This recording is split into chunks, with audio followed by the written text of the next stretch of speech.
24 minutes in the books. Out there at Staples Center, Blake Griffin, 14-point first half. The Clippers led by as many as 13. Oklahoma City has not led, but they have tied things up at the break, 64 apiece. Thunder shooting 52%, Clippers shooting 53% in what has been an entertaining first half. American Express halftime report, Ernie Johnson, Shaq, Kenny, Chuck. Chuck, your thoughts before you get to any pictures. To me, it's just been hard to figure Oklahoma City out in terms of big picture and how big a threat they can be. How do you No threat. You don't think so? They're no threat. Wow. Not yet. With that firepower? Not yet. Wow. No, they're not a threat. Are they going to be a threat later? No threat whatsoever. Okay. They're at best the third or fourth. No, they're not even the top three conversation. I mean, listen, let's quit kidding ourselves. There's three teams in the West. The Timberwolves, they're not even better than the Timberwolves. But the Warriors, the Spurs, and the Rockets are the best teams. Then you got Minnesota. Then who cares after that? Do you think they have that switch? They don't. Who? This team here? Yeah, okay, see. They don't have that switch. Okay, I'm just asking. American Express teammates, it's the big three of the Oklahoma City Thunder. Oh, my God. 14 apiece for Melo and Westbrook.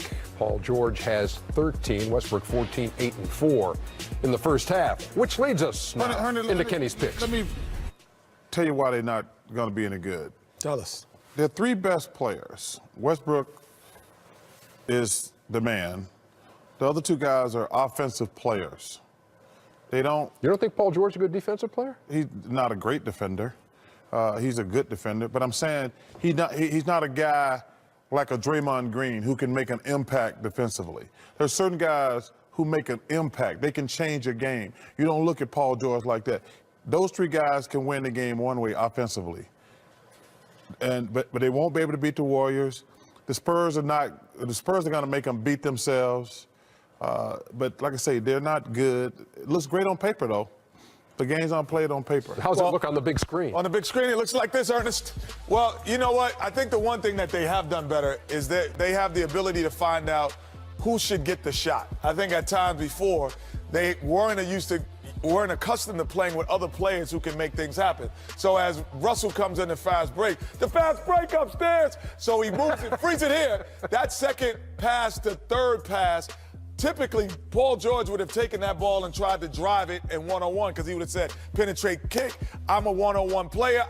But now the object to see the other man in the corner, let's say he hears the shot, let it go upstairs. So then Adams now gets an opportunity to tip in because everybody is expecting a shot. Freeze it again. Now Russell Westbrook gets into the paint. His thing before was, I get into the paint. Am I really trying to give it to guys like Roberson or someone else who can't do it last year? No. So now he says, this year I can. I can bring it back out. I do not have to. I can survey the floor, swing, find the shooter, shot. Carmelo's still open for rebounding position.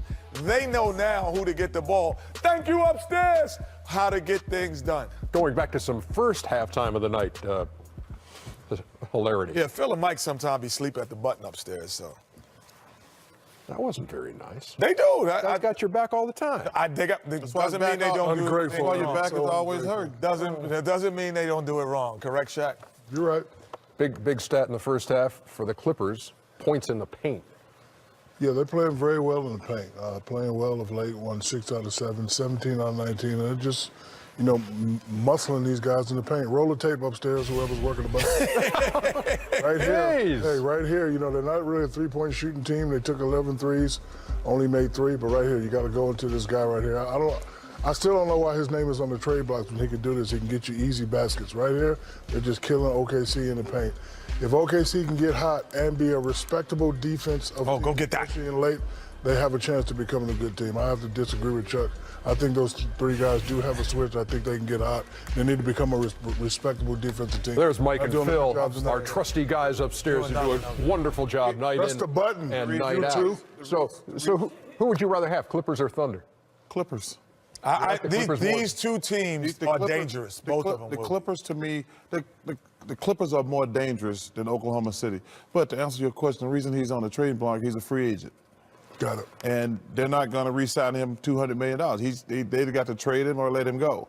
But the Clippers have a much better chance of doing well in the playoffs than OKC. If a guy like him got to Golden State, oh my God, I'm just thinking out loud. Say what now? Like a guy like Deandre Jordan. Wouldn't give him 200, Chuck? Oh my gosh. What? Would you give him 200? Not sober. One of the great answers of all time. Give him 190? We're going to be back with 185? more on the American Express halftime report in just a DeAndre minute. Jordan is valuable, man. He is. Not for $200 million, he's not, though. I don't know. Oh, it's Mike and Phil. Come on, Mike and Phil. Mike What's and up? Phil. There you go, man. These guys sleeping upstairs. Oh my goodness. You know what I mean? Hey, listen, DeAndre Jordan is a good little player, but if I give you $200 million, you got to be bringing it. Welcome to the American Express Halftime Report.